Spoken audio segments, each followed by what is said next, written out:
roads to Manchari or anywhere in the hills in India are considerably narrow and broken.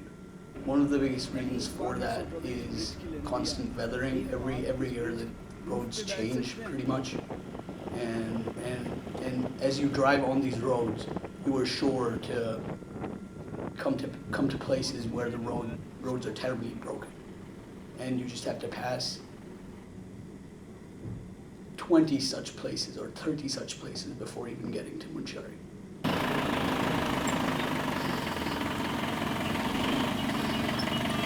I was going to Manchari to investigate the tragic death of one of the University of Iowa students who was studying abroad in India for that semester. Thomas Plotkin was trekking on a mountain north of Manchari when he lost his footing and fell into the Gauri Ganga.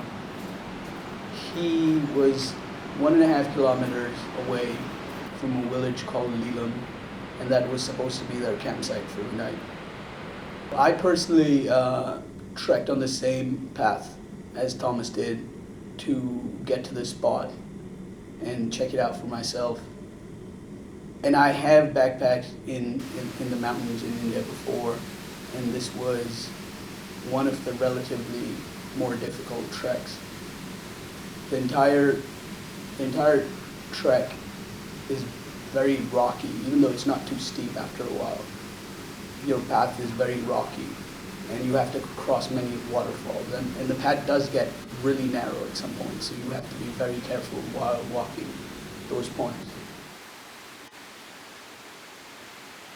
Very important part of this project was to talk to the locals and find out what really happened, since we didn't have too much information before going into this investigation. And that brought us to Harmal Singh.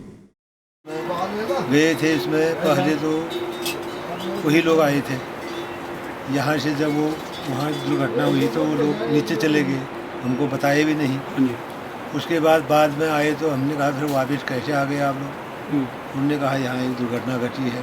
मेरे ख्याल में वो चलता रहा करीब 20-25 दिन तक। उसके बाद उनके पूरी पार्टी आई वहाँ से, पता नहीं वहाँ गए हो क्या क्या किया उन्होंने। रानिखे से भी आए थे, शायद घंटियाँ टांगी। हाँ, घंटे टांगे, उन्होंने जो भी निशाना किया हो वो किया था।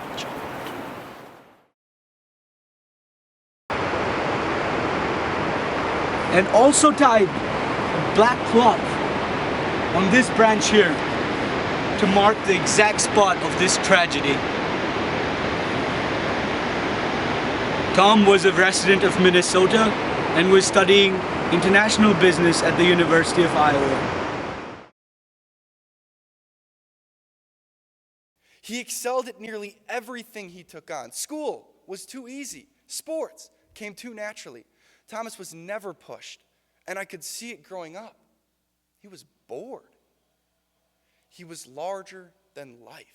His soul, his being thirsted for more, wanted to push boundaries constantly.